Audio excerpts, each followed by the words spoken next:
Welcome to the American Lean Podcast. This is episode 8. Now, I know you probably don't think of it this way, but the people that are working within your organization to act as Lean coordinators, Six Sigma black belts, continuous improvement people, they are really acting as intrapreneurs. They're trying to make change within an organization that has established rules, processes, etc. What I would like to talk about in this podcast are 4 steps for supporting your Lean intrapreneurs. We'll get into that topic right after the introduction. Welcome to the American Lean Podcast, where we cover 5 topics in 5 days in about 5 minutes. The only place in the world where you can get daily lean coaching. Your host is Tom Reed, and he shares his 30 years of experience and covers leadership, culture, entrepreneurship, lean methodologies, Industry 4.0, and interviews special guests on their lean journey. We're glad you're here, so let's go.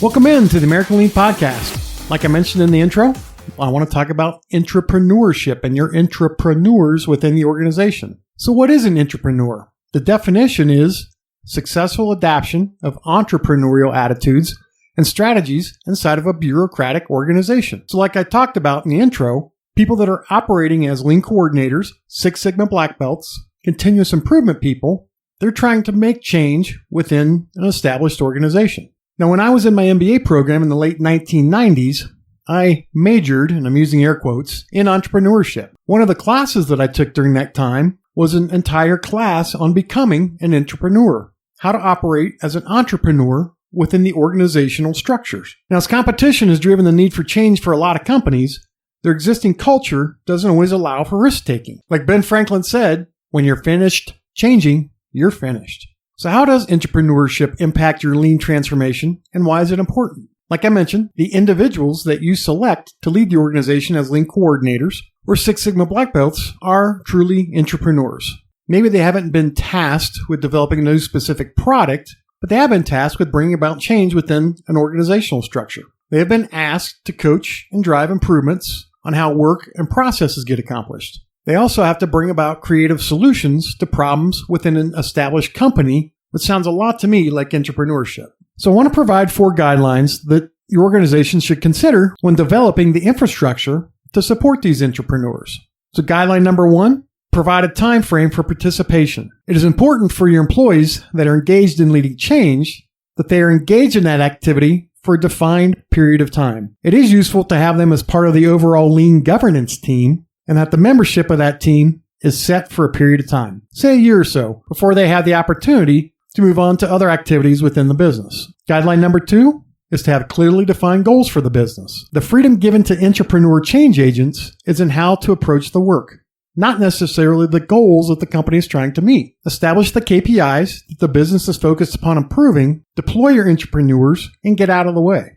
At the same time, it's important to have a monthly check-in or some sort of activity on a regular basis so that they can still feel part of the larger team. Guideline number 3, choose wisely and provide training. The employees that you have chosen to be your entrepreneurial change agents will be given a large amount of autonomy and freedom. Make sure that you choose employees who will be successful in that kind of environment. Look for employees that are humble, hungry, and smart. Depending upon how long they've worked at the organization, they might have to receive some training on improving creativity or lean tools and methodologies. Also look for individuals that have a high emotional quotient, EQ versus IQ. Other attributes you might want to consider are compassion, empathy, kindness, gratitude, humility, patience, and self-awareness. The important thing is we have to choose wisely when choosing our intrapreneurs to lead our lean transformation. The 4th guideline is halftime adjustments. Intrapreneurs and change agents can't be afraid to review what is working and pivot to something else if the results are not happening. As part of the governance team, they should be regularly reviewing the business KPIs and ensure that their efforts are moving the needle regarding the KPIs.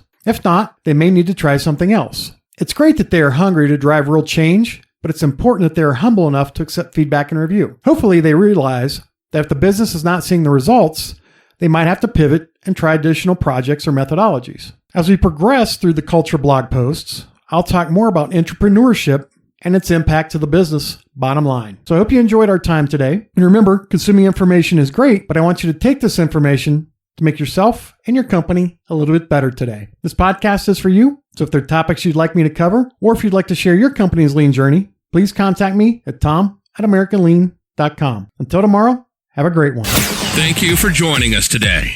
As always, we're honored to serve you, and we hope that you and your company are getting a little bit better every day. Please subscribe, rate, and review this podcast, and share it with others in the lean and business community. If you'd like to turbocharge your lean efforts, please visit us at AmericanLean.com.